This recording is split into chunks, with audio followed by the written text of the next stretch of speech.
الله أكبر الله أكبر الله أكبر الله أكبر الله أكبر الله أكبر.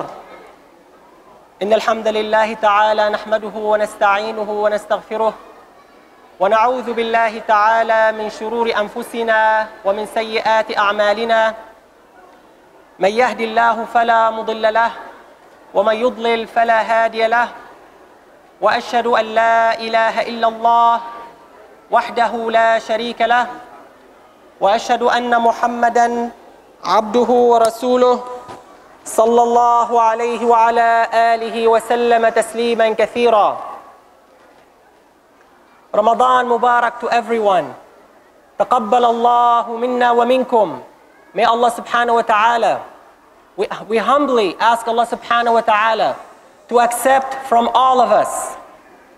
Allah subhanahu wa ta'ala told us in the Quran, وَلِتُكَبِّرُوا اللَّهَ عَلَى مَا هَدَاكُمْ. The reason we make takbir is to acknowledge the bounty of Allah subhanahu wa ta'ala, the fact that He has guided us to Ramadan. He has guided us to Eid.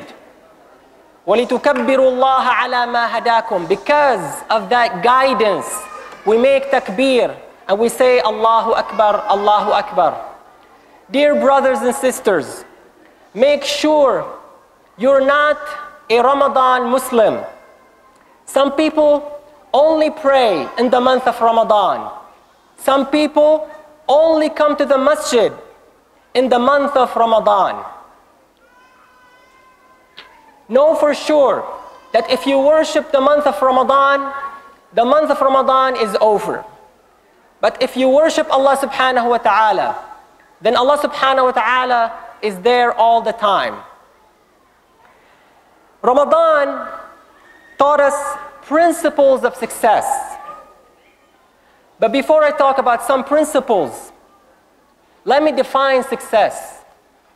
Allah subhanahu wa ta'ala told us in the Quran, فَمَنْ زُحْزِهَ عَنِ النَّارِ وَأُدْخِلَ الْجَنَّةِ فَقَدْ فَازَ. This is the criteria of success. If you're taken away from the hellfire and you enter Jannah, then you have succeeded.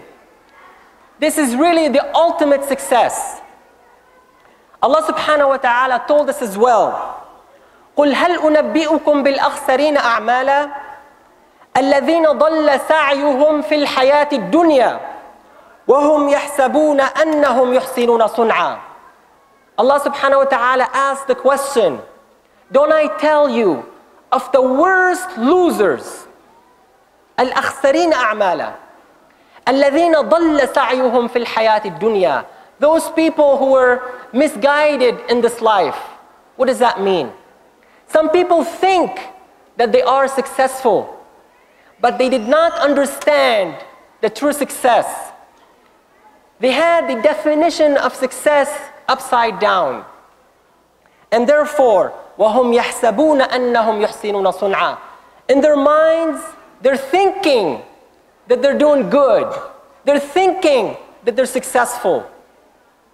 The Prophet ﷺ told us, إِنَّ اللَّهَ يُبْغِضُ كل عالم بأمر الدنيا جاهل بأمر الآخرة. Allah subhanahu wa ta'ala does not like the expert in worldly affairs, but he or she is totally ignorant when it comes to the hereafter. So we have to have the balance. And this is why we want successful Muslims.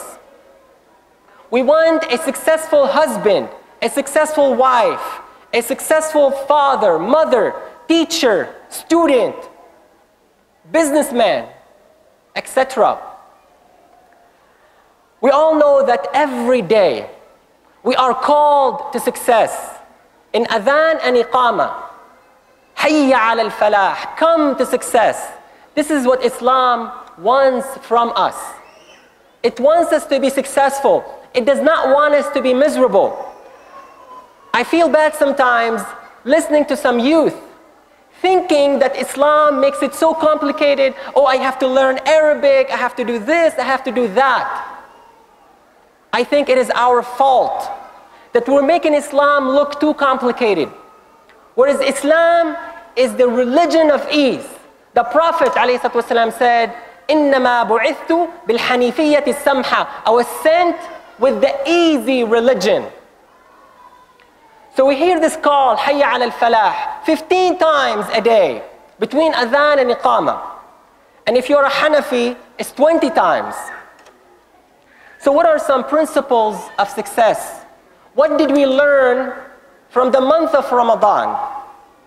Number one, challenges, hardships, difficulties, failures.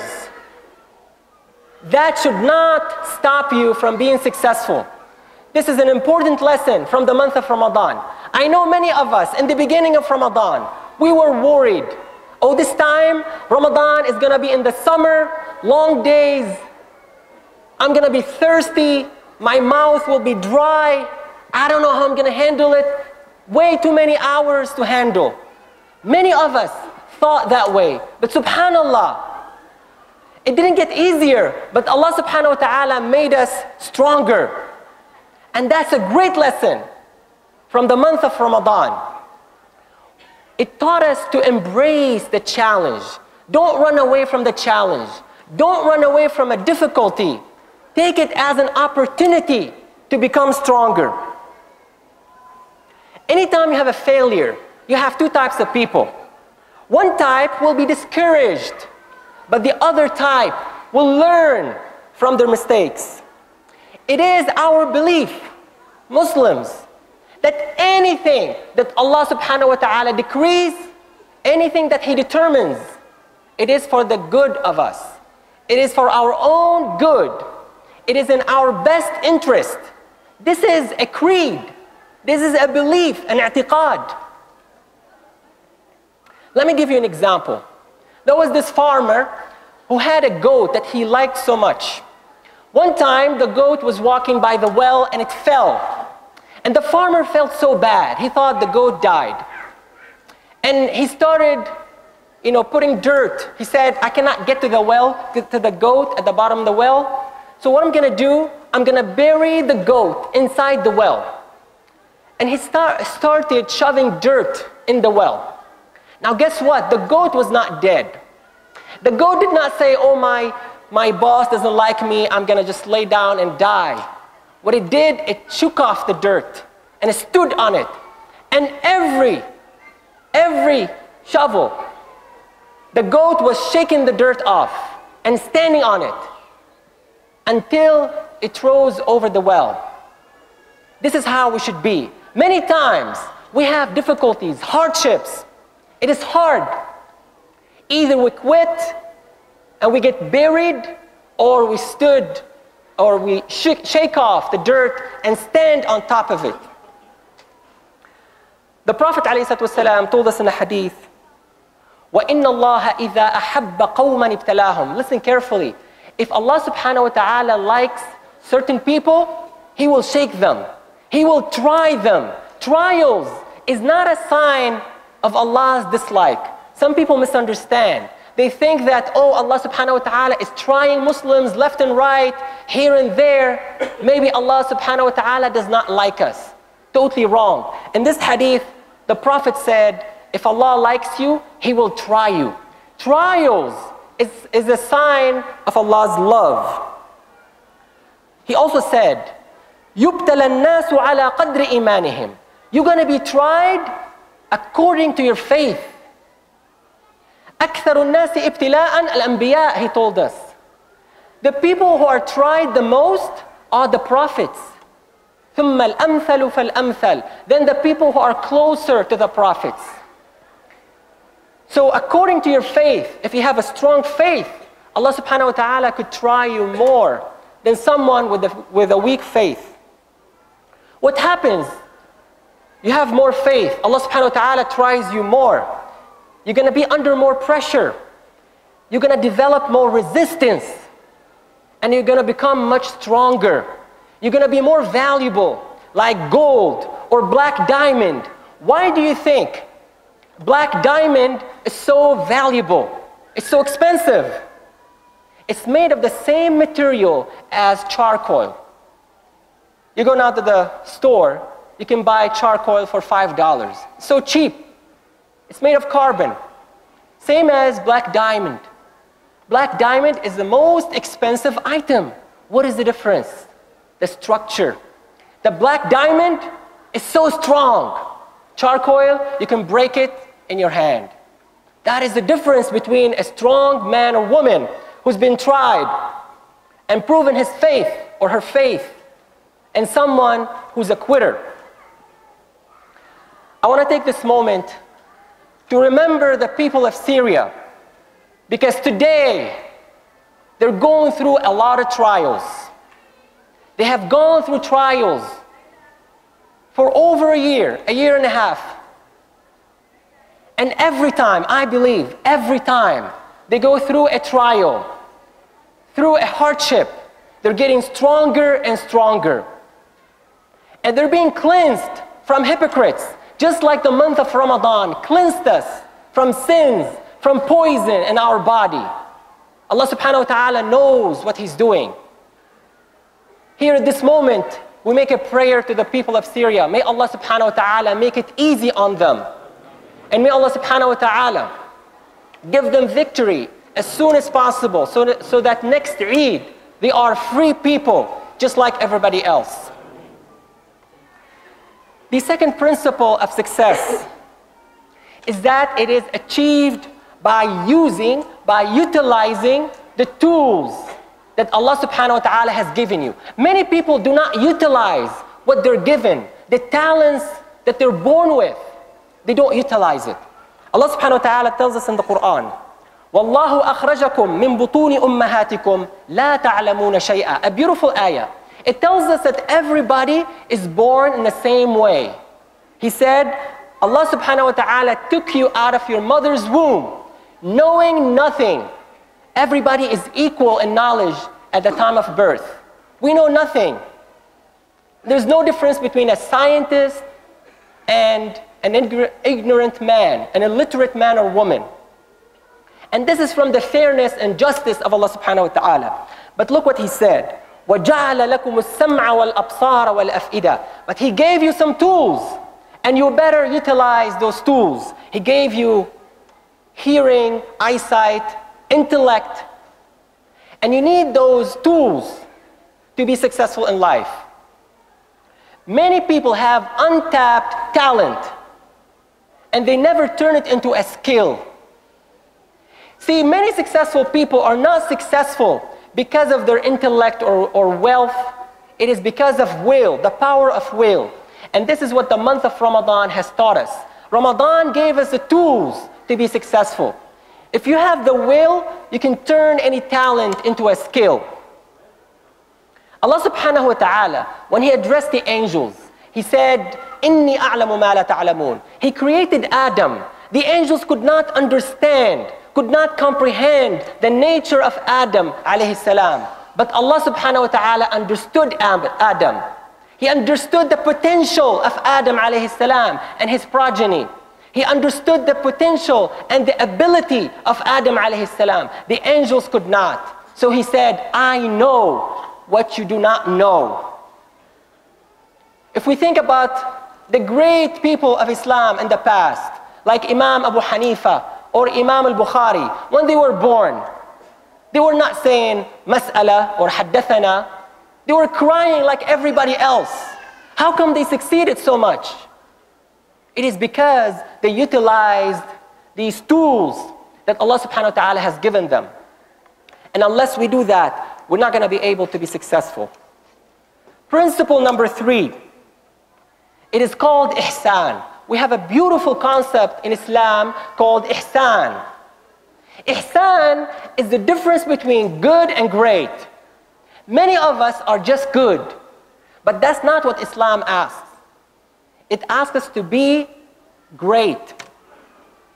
And the Prophet told us in a hadith, إِنَّ اللَّهَ كَتَبَ الْإِحْسَانَ عَلَى كُلِّ شَيْءٍ. Allah subhanahu wa ta'ala has written ihsan on everything, every action you do. It says, even when you slaughter an animal to eat, فَإِذَا قَتَلْتُمْ فَأَحْسِنُوا الْقِتْلَةَ وَإِذَا ذَبَحْتُمْ فَأَحْسِنُوا الذِّبْحَةَ. Even when you slaughter an animal to eat it, slaughter it properly. Do not torture the animal. Do not let other animals look at it. This is from ihsan. Ihsan made Abu Bakr so different than anyone else. You know, Abu Bakr will enter from all the doors of Jannah, and some people misunderstand it.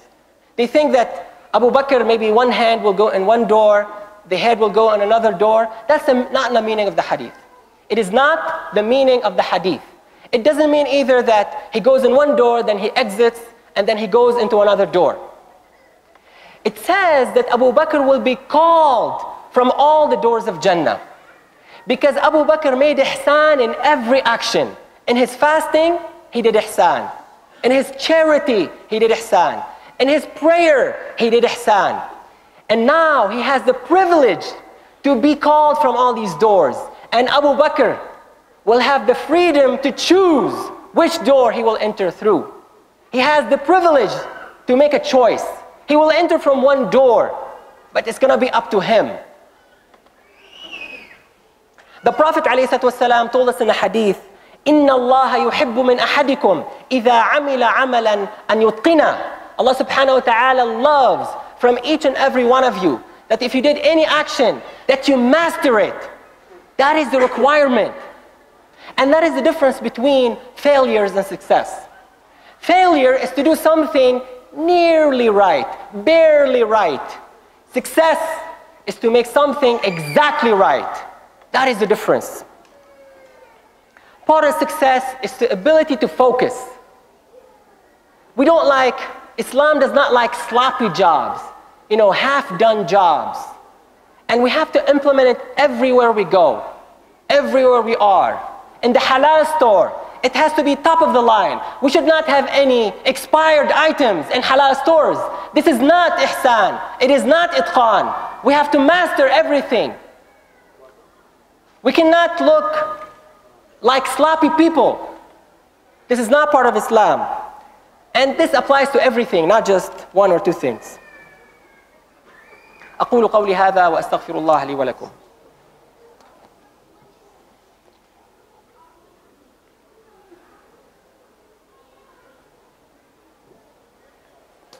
الله أكبر الله أكبر الله أكبر الله أكبر الله أكبر الله أكبر. The last principle we learned from the month of Ramadan that I will leave you with is the important principle of patience.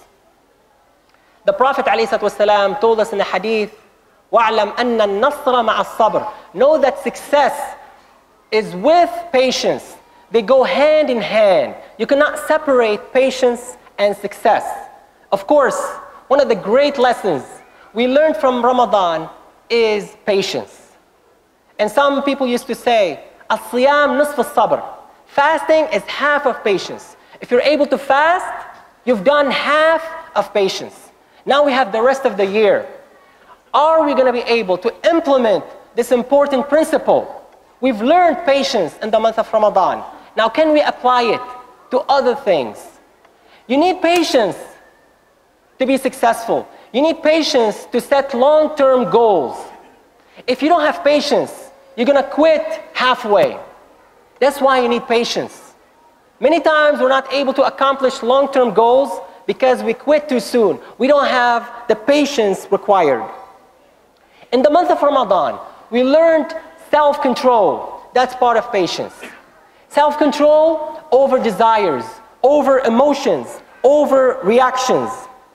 If you don't have patience, it's like you're driving a car without any brakes. And this is how many people lead their lives. We're going to need patience because we have many challenges ahead of us as individuals, as families, and as a community. We know that Islamophobia is one of the challenges. In the month of Ramadan, there was an uptick in attacks on mosques, even Muslim graves. Islamophobia is an exaggerated fear of Islam that some people are trying to promote. And we should not exaggerate Islamophobia. We should put it in the right place, but we have to acknowledge that it does exist. There are organizations that are promoting books and videos to to put this fear, this exaggerated fear of Islam in people's minds.